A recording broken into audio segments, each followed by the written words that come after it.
Hello, Shri Shiv Mahapuran YouTube channel में आप सबों का स्वागत है, साथ में मेरा प्रणाम भी। तो आज श्री शिव महापुराण के द्वितीय खंड के 30वां अध्याय का वर्णन सुनूंगी और सुनाऊंगी। 29वां अध्याय में वही युद्ध का वर्णन है। सभी देवता और शिवगण में युद्ध छिड़ा हुआ है, एक दूसरे से युद्ध कर रहे हैं, युद्ध का अंत नहीं हुआ है। इसलिए 29वां अध्याय का वर्णन पूरा नहीं किए कर रहे हैं।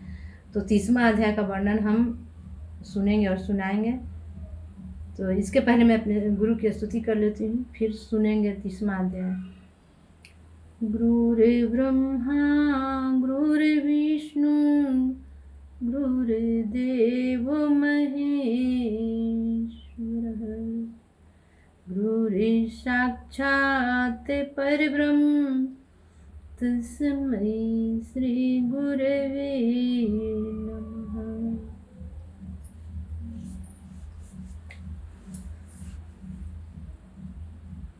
30वां अध्याय। ब्रह्मा जी बोले, हे नारद, जिस समय विष्णु जी अपने लोक को चले गए उस समय जग देवता को अत्यंत शोक हुआ। वह मृग का रूप धारण कर उस स्थान से भाग चला, परंतु वीरभद्र ने उसे तुरंत ही पकड़ लिया। तदुपरांत उन्होंने उसके मस्तक को धड़ से काट कर जग कुंड में डाल दिया। फिर वे अत्यंत क्रुद्ध हो बारंबार गरजते हुए जग मंडप के समीप पहुंचे। भैरव, क्षेमपाल तथा काली आदि ने जग स्थल पर उपस्थित सभी लोगों को इस प्रकार पकड़ा मानो वह कोई चोर हो। कोई शिवगण देवताओं को पकड़ता, कोई मुनियों को बांधता था, तो कोई विष्णु के घंटे तोड़ता था, और कोई जग कुंड को ठंडा करने के लिए उसमें जल डाल रहा था। सभी शिवगण अपने शत्रुओं के साथ घोर युद्ध कर रहे थे और जग मंडप को गिराने में संलग्न थे। उन्होंने अपने मुदगरों की चोट से अनेक के हाथ पांव को कुचल दिया और जग पात्रों को तोड़कर नदी में फेंक दिया। किसी ने देवताओं के शरीर को काटा, किसी ने ऋषि मुनियों को दुख दिया, किसी ने जग कुंड को खोद डाला और किसी ने सभा स्थल, अंतःपुर तथा विहार स्थल को जड़ से खोद कर नष्ट कर दिया। हे नारद, इसके उपरांत वीरभद्र ने दक्ष को पकड़ लिया, नंदी ने सूर्य देवता को बंदी बनाया, मणिमान ने भृगु ऋषि को पकड़ा और चंडी ने पूषा को बांध लिया। इसी प्रकार अन्य देवताओं को भी उन्होंने बंदी बना लिया। जो देवता कहीं जाकर छिप गए थे उन सबको भी वे ढूंढ कर ले आए। मणिमान ने अत्यंत क्रोध में भरकर भृगु मुनि की मूछें उखाड़ ली और उन्हें नगर में घुमाकर सब लोगों को भयभीत कर दिया। तदुपरांत नंदीश्वर ने क्रुद्ध होकर भृगु मुनि के नेत्र निकाल लिए, क्योंकि उन्होंने दक्ष प्रजापति को बहकाकर शिव जी के विरुद्ध कर दिया था। जो व्यक्ति शिव जी के विरुद्ध जाने का उपदेश करे उसे उसकी आंखें निकाल लेना ही उचित है। उधर चंडी ने पूषा के उन दांतों को तोड़ डाला जिन्हें खोलकर उन्होंने शिव जी का उपहास किया था। हे नारद, इसके पश्चात वीरभद्र ने अत्यंत क्रोध में भरकर दक्ष प्रजापति को पृथ्वी पर पटक दिया और उसकी छाती पर पांव रखकर उसका सिर काट डालने की इच्छा की, परंतु अनेक हथियारों का प्रयोग करने पर भी वे न तो दक्ष का मस्तक ही काट सके और न ही कोई कष्ट पहुंचा सके।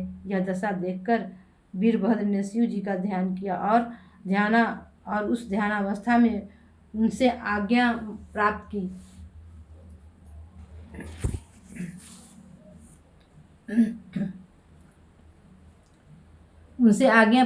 कि दक्ष के सिर को जोर से मरोड़कर तोड़ डाले। वीरभद्र ने ऐसा ही आचरण किया। तदुपरांत उस कटे हुए मस्तक को यज्ञ कुंड में डालकर जला दिया। फिर अत्यंत क्रोध करके उसके शरीर को काटा और उसके कटे हुए शरीर के हिस्सों को कश्यप तथा धर्मराज के हाथों में रख दिया। फिर उन्होंने दृष्टनेमि को बहुत दुख दिया और अंगिरा ऋषि के लातों से मारा। फिर जिस प्रकार उन्होंने शांतनु को मारा था, उसी प्रकार अन्य ऋषि मुनियों को भी मार डाला। फिर कश्यप की पत्नी की नाक को उन्होंने अपने नखों से काट डाला, जिसके कारण देवताओं की माता अदिति उस अंग को ही खो बैठी। इस प्रकार जिसके लिए जैसा उचित था वैसा दंड दिया। हे नारद, भगवान सदाशिव ने अपना तिरस्कार करने वाले लोगों को इस प्रकार यथोचित फल देकर अपनी महत्ता को प्रतिष्ठापित किया।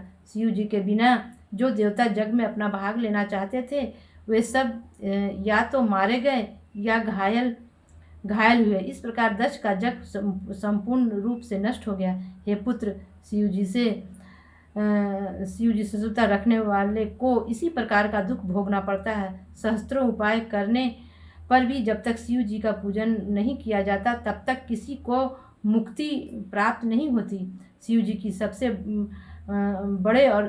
सबसे बड़े और सबके स्वामी हैं। उनकी महिमा ऐसी अपार है कि आज तक उसे कोई नहीं जान सका। जो लोग प्रेम पूर्वक शिव जी की सेवा एवं पूजन करते हैं उन्हें किसी प्रकार की दुख नहीं उठाना पड़ता, क्योंकि सदैव उनकी सहायता करते रहते हैं। शिव जी अपने भक्तों को उस पाप को भी नष्ट कर देते हैं जो पिछले पाप कर्मों के कारण प्राप्त होता है। शिव जी के विपरीत चलने वाला मनुष्य संसार में तो दुख पाता ही है, अंत में दंडनीय होकर नरकवास भी करता है। शिव जी की आराधना किए बिना जो कार्य किया जाता है उसका परिणाम इसी प्रकार दुखदायी होता है। अस्तु, इस प्रकार दक्ष का जग विध्वंस करने के उपरांत वीरभद्र भगवान सदाशिव के समीप जा पहुँचे।